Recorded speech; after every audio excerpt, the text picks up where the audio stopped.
Olá e bem-vindos a mais um episódio do podcast Atitude Empreendedora. Eu sou a Marcela Burru, estou aqui com a minha sócia Ariane Abdala.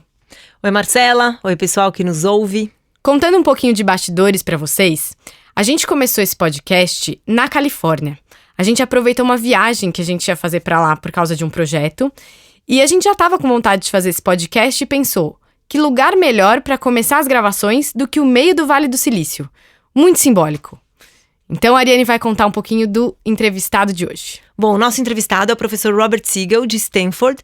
A gente conheceu ele, na verdade, o trabalho dele, quando eu estava terminando meu livro sobre a Ambev, né, a biografia sobre a Ambev, e eu queria falar com alguém que tivesse estudado o caso da empresa para saber o que eles estão fazendo de inovação. E encontrei um estudo de caso do Robert e fiz a entrevista por telefone. Ela tá até tem um trecho dessa entrevista na contracapa do livro. E quando a gente marcou a viagem para a Califórnia, logo a gente concluiu que tinha tudo a ver entrevistá-lo, porque ele é uma pessoa com atitude empreendedora no ambiente acadêmico, no mínimo, né? Ele também tem outras facetas que vocês vão conhecer. E o que mais chamou a nossa atenção de cara quando a gente encontrou com ele foi o jeito dele. Falando de estereótipo, ele não tem o estereótipo do americano, né? Que a gente espera muitas vezes que seja mais formal, que fale as frases mais construídas como a gente aprendeu na aula de inglês e não seja uma pessoa que estabelece uma proximidade na conversa. E ele é o oposto disso. Ele fala com você encostando no braço, faz brincadeira sem parar, é super, super aberto. Então já começou bem.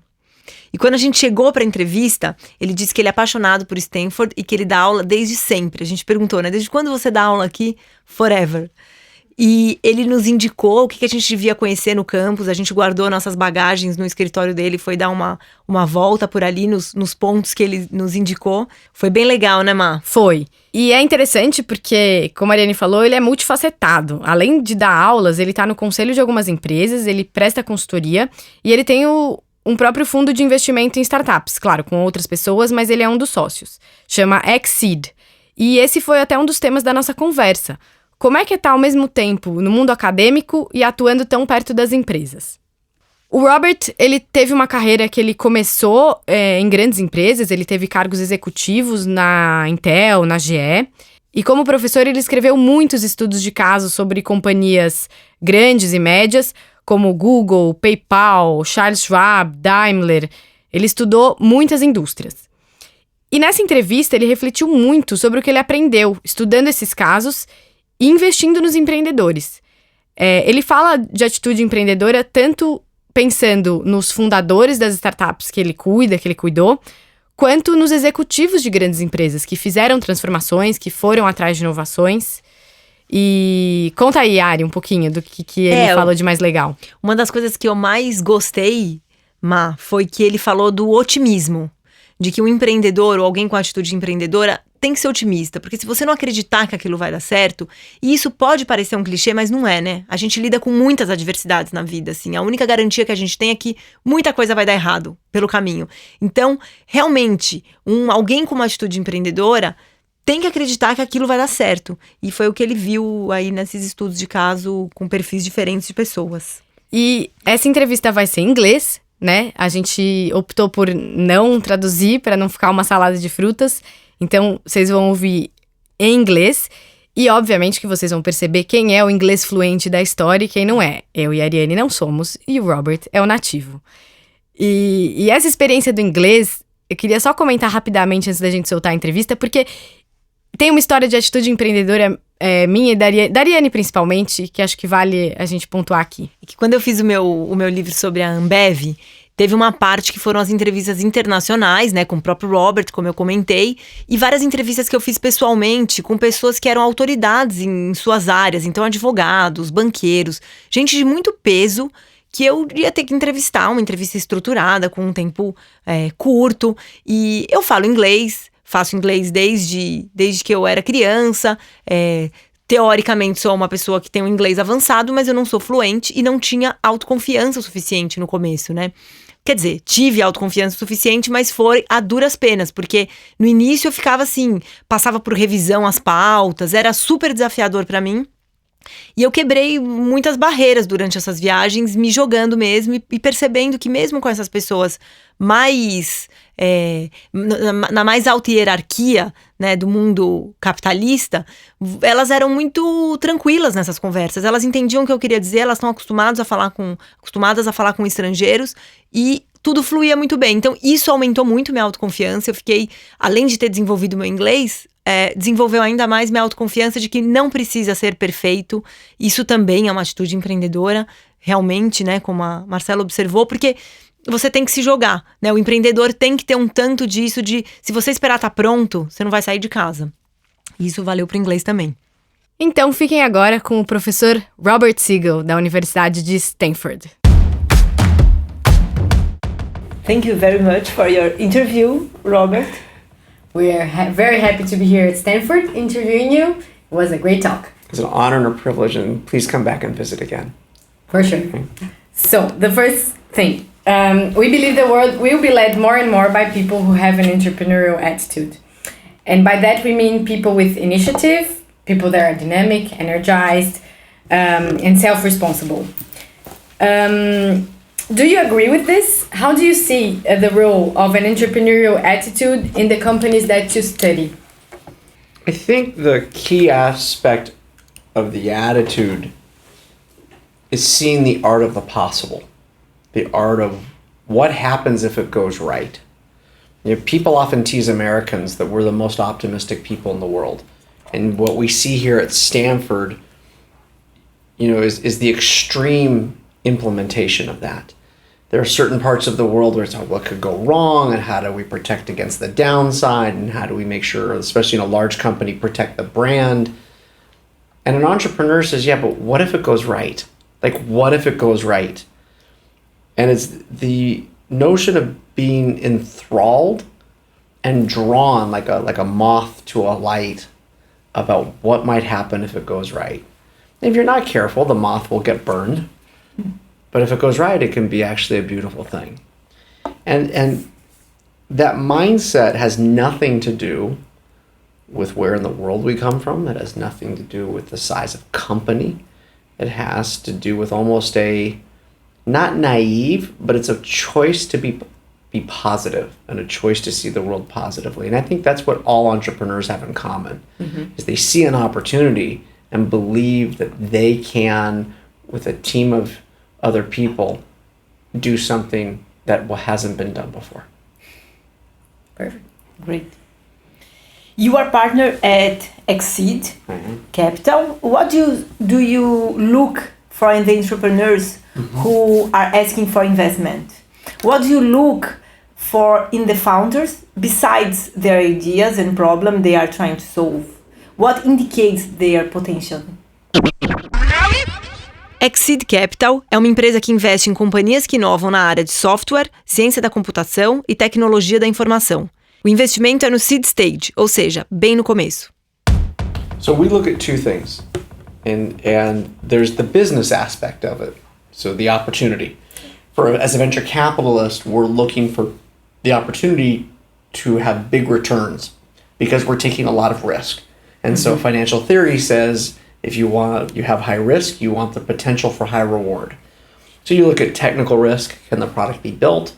You look at execution risk, do you have the right team? And you look at market risk, will customers buy the new product?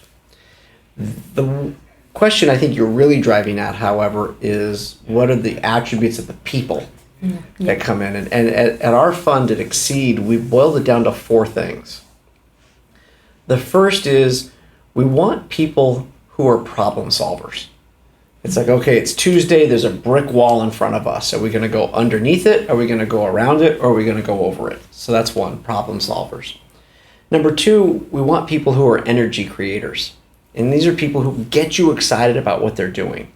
And that doesn't mean they have to be flamboyant. It means that they tell a story that is very compelling. And that's important not only to get us to want to give money to an entrepreneur, but it's important for recruiting talent.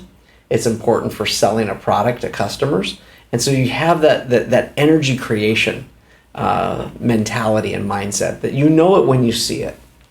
The third thing that we talk about are what we call the truth seekers.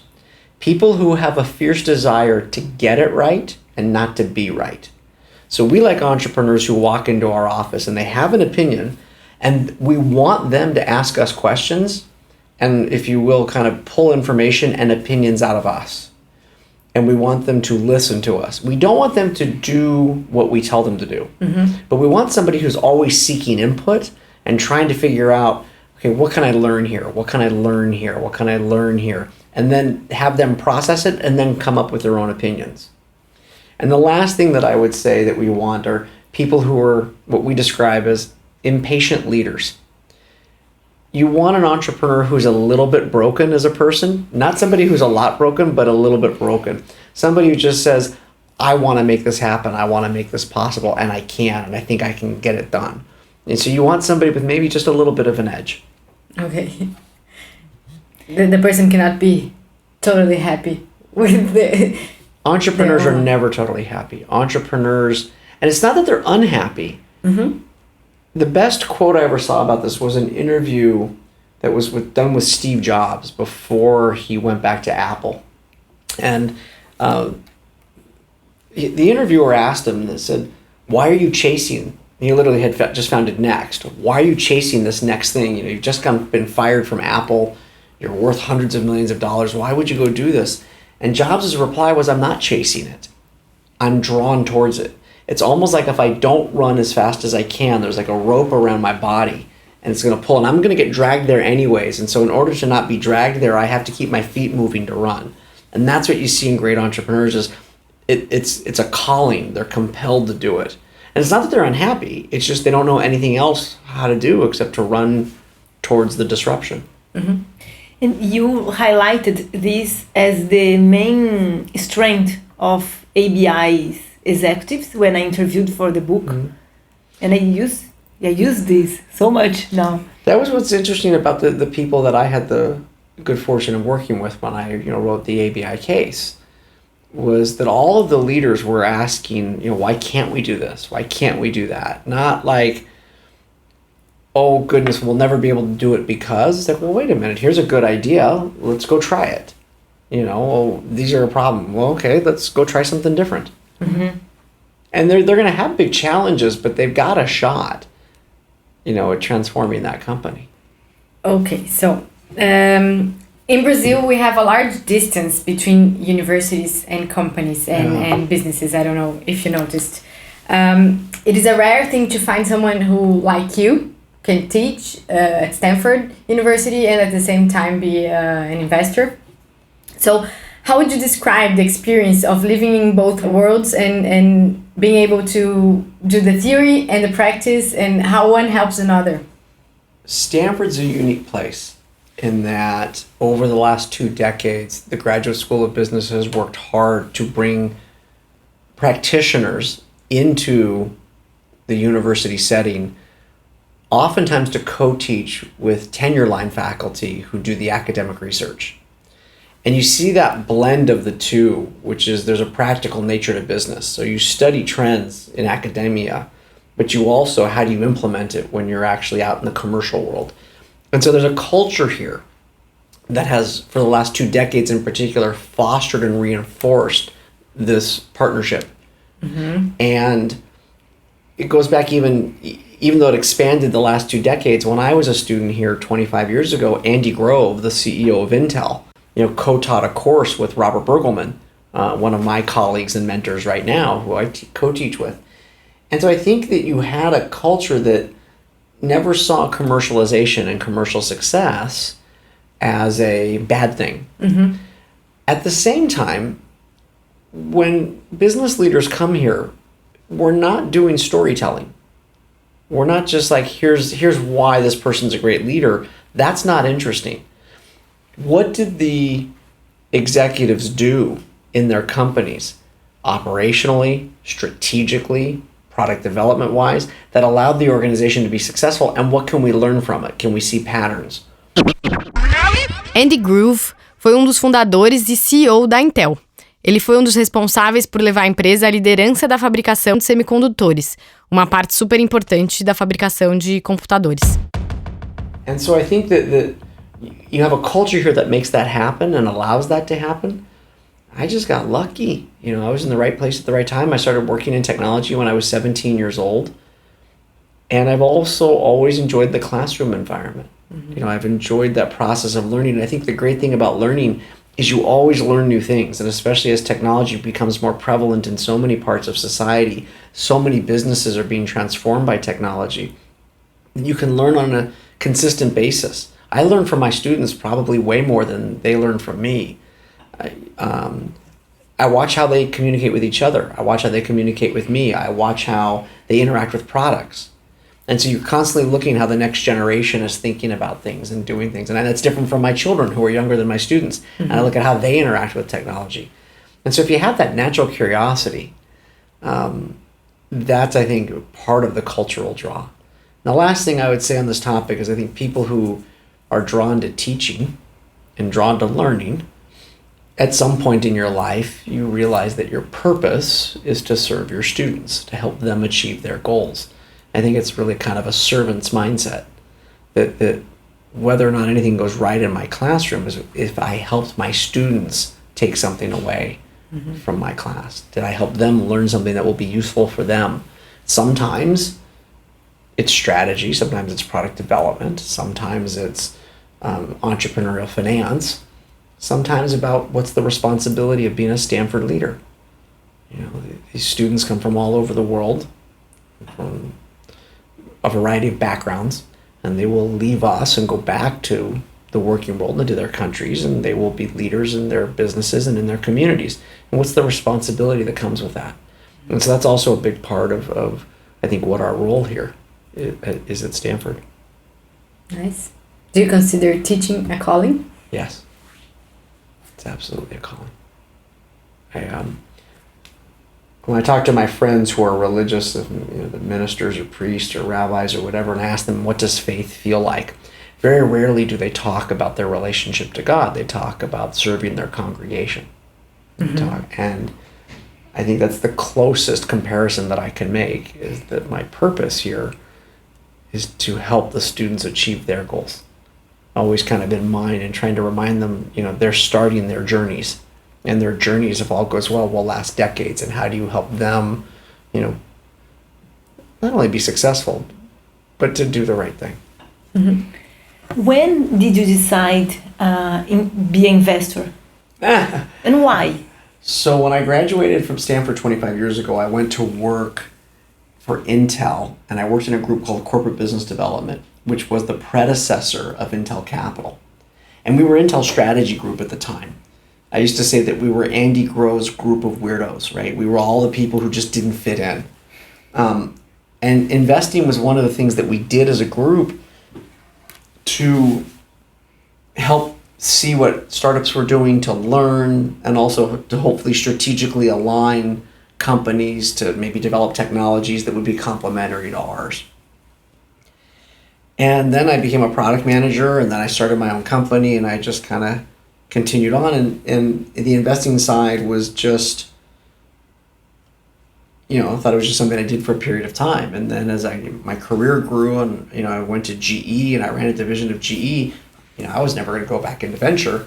And then I got a phone call one day as I was leaving GE from a friend of mine, and Exceed had just been started, and the founder, a gentleman named Michael Boris, needed a partner, and he needed a partner who looked like me, like had my background and my training. So I was just kind of in the right place at the right time, and it sounded like fun. It was a new fund. It didn't have any of the legacy baggage of an existing organization, so it felt very entrepreneurial. And so I wasn't going to go back into venture. Like I was going to go run another company. And then this opportunity presented itself, and it seemed like to be like the best blend and the best opportunity where I get to work with a lot of entrepreneurs, but also help Michael, you know, we could build a fund together. And so that was how I ended up into it. You know, I wish I could say it was part of some grand strategic plan. It really wasn't. You know, in fact, and in fact, when I went into venture, as I said, I was going to go be a CEO again, right? I was looking for my next CEO opportunity. And you write lots of business cases mm-hmm. about companies that have lived dilemmas and maybe overcome them. Do you think do you see something in common in the executives that were able to make turnarounds in their companies that really led the transformation that their businesses needed? I think the best leaders are the ones that have decided that they're not afraid to be wrong.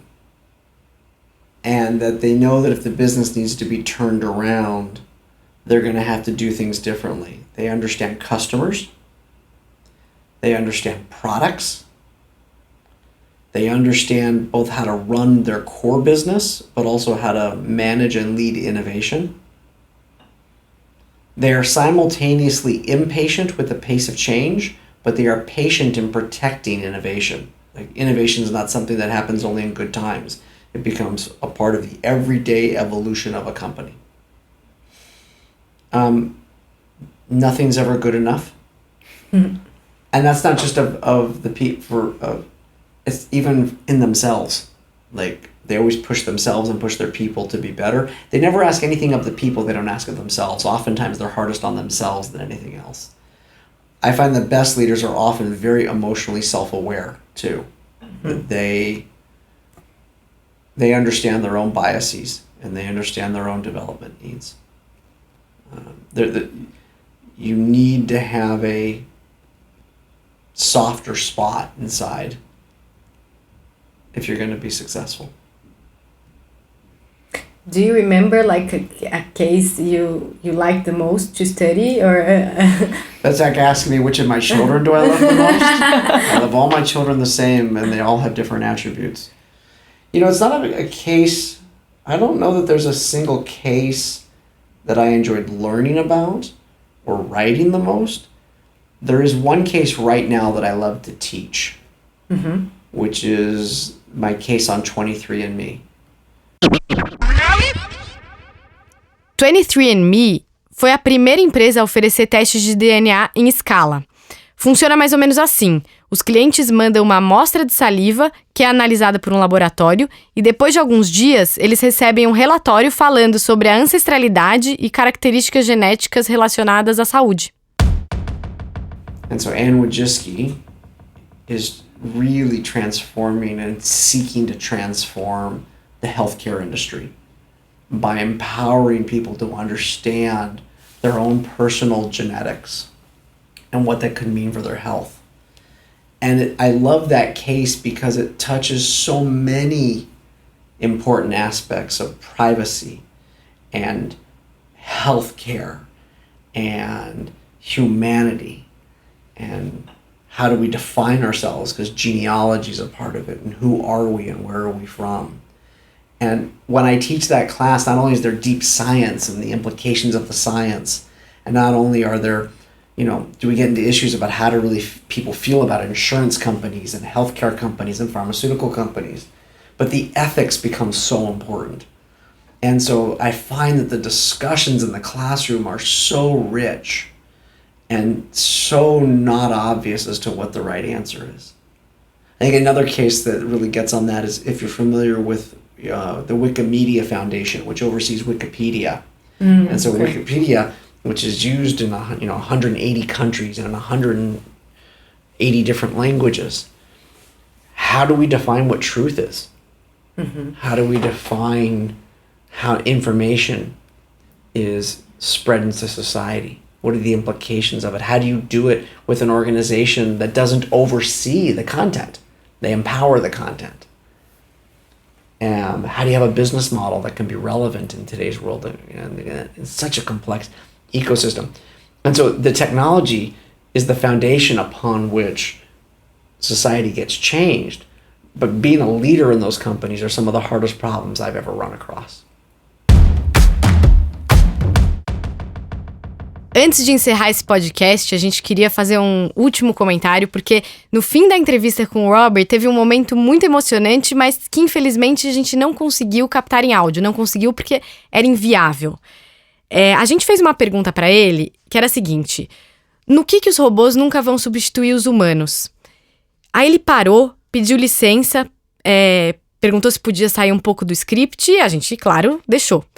E aí ele tirou os óculos, pegou nas mãos da Ariane, olhou no fundo do olho dela e ficou assim, sorrindo, olhando para ela durante alguns segundos.